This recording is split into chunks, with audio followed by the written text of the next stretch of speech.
Hello everyone, welcome है again आप सबका इस 10 मिनट के शो में। जैसा कि आप सब जानते हैं, रिसेंटली मैं ये वीडियोस डाल रही हूँ ताकि आप सबको एक बहुत ही डिटेल इंफॉर्मेशन प्रोवाइड कर सकूं सिर्फ 10 मिनट में, जो भी करंट टॉपिक चल रहे हैं। और आप सबको पता है, पब्लिक एग्जामिनेशन यानी prevention of unfair means bill 2024 आ चुका है।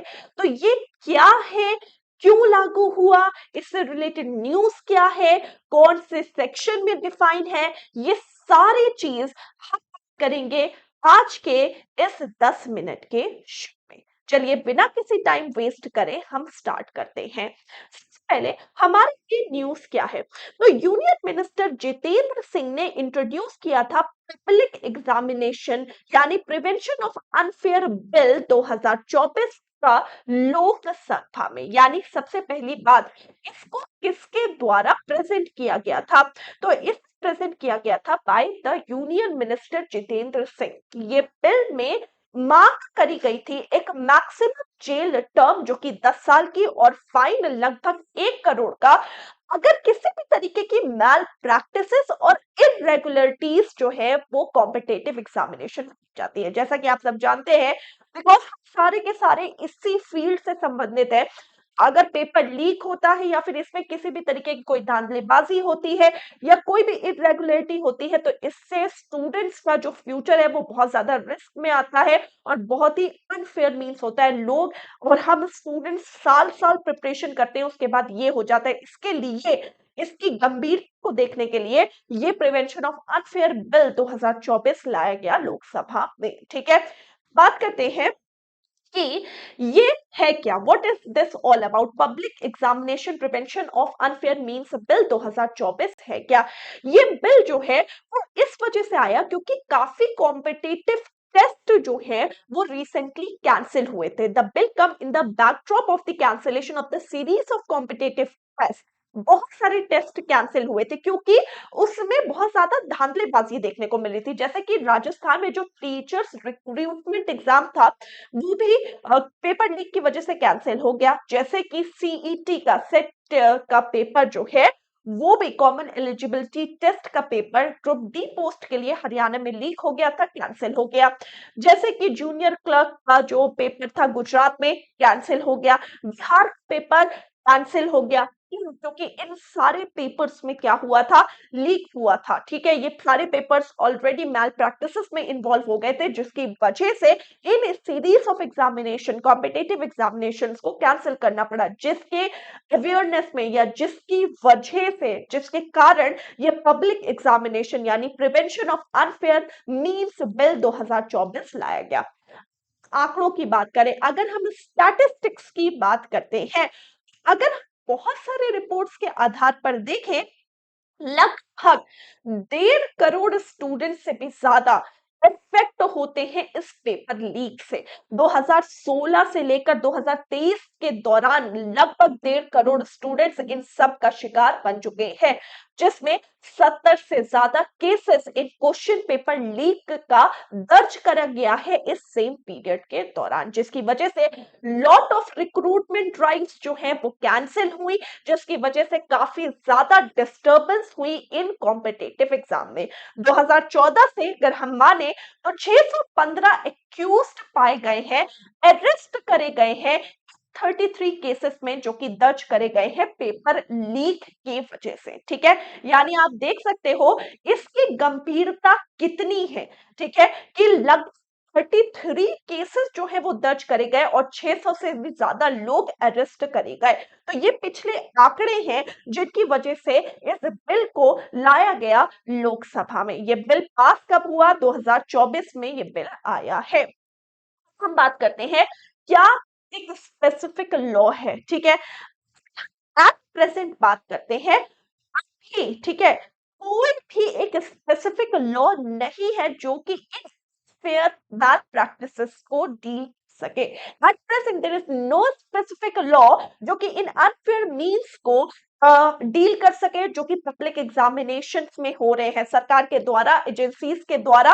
लेकिन इसमें मैल प्रैक्टिसेस हो, क्वेश्चन पेपर लीक हो, इसकी कोई सुनवाई अब भी फिलहाल नहीं है, जिसकी वजह से इस बिल को लाया जा रहा है लोकसभा में। एप्लीकेबिलिटी क्या है, ये बिल जो है वो हर एक एग्जाम में लगभग लागू होंगे जो भी सरकार के द्वारा होते हैं। जैसे कि फॉर एग्जाम्पल यूपीएससी में ये बिल लागू किया जाएगा, जैसे कि सी स्टाफ सिलेक्शन कमीशन जिसके लिए मैक्सिमम स्टूडेंट्स तैयारी कर रहे हैं उसमें, जैसे कि रेलवे रिक्रूटमेंट बोर्ड्स, जैसे कि आईबीपीएस एग्जामिनेशन, जैसे कि एनटीए। एनटीए क्या है?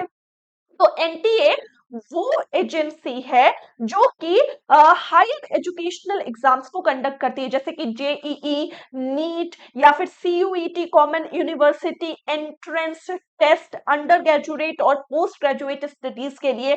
तो ये जो एग्जाम्स है, ये एग्जाम्स एनटीए के थ्रू होते हैं। तो एनटीए हो गया, आईबीपीएस हो गया, यूपीएससी हो गया, एसएससी हो गया, रेलवे, आरआरबी हो गया, इन सब पर ये बिल अप्लाइड है। यानी इनमें अगर कोई मैल प्रैक्टिसेस होती है तो वो इस बिल के अंदर आएगा, ठीक है। लेकिन पॉइंट बहुत ज्यादा ये है, ध्यान से सुनिएगा जो मैं कह रही हूं।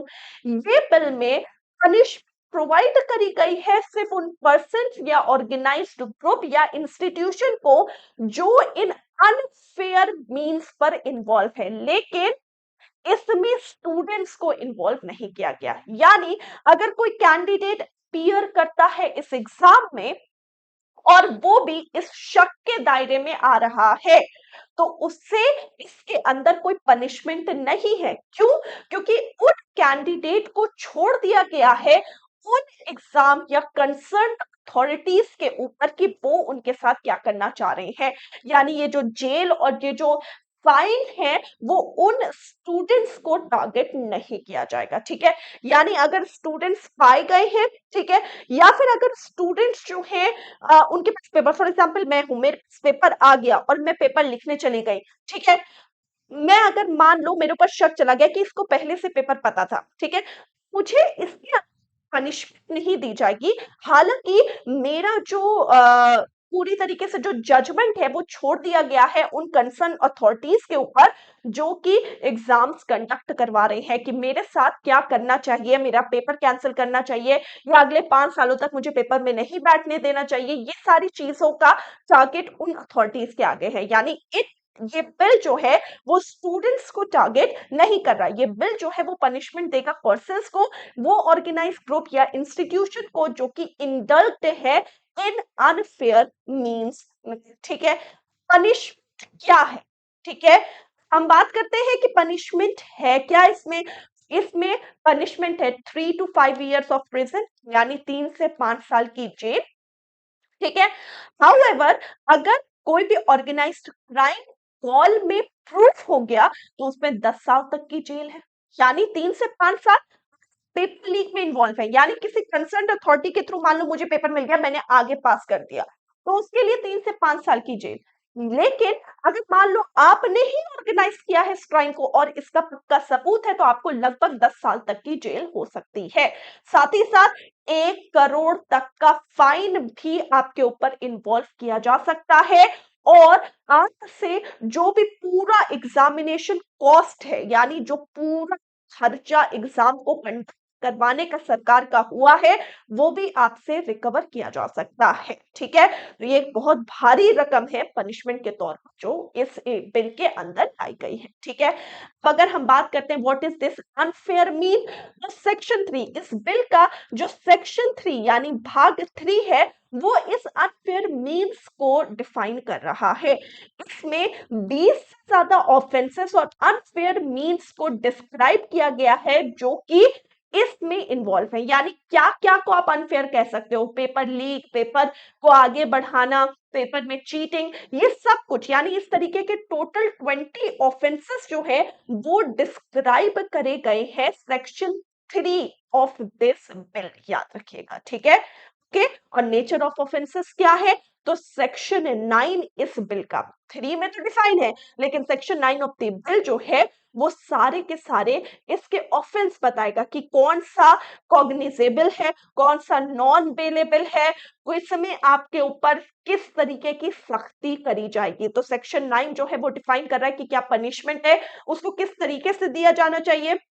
सेक्शन 3 आप किस तरीके के कौन कौन सी एक्टिविटी में इन्वॉल्व है जो कि इस बिल के अंदर आया है। ठीक है, तो ये था आपका complete detail about this bill. ठीक है, उम्मीद करती हूं कि आपके लिए ये सेशन बहुत यूजफुल रहा होगा तो वीडियो को लाइक और शेयर करना मत भूलिएगा।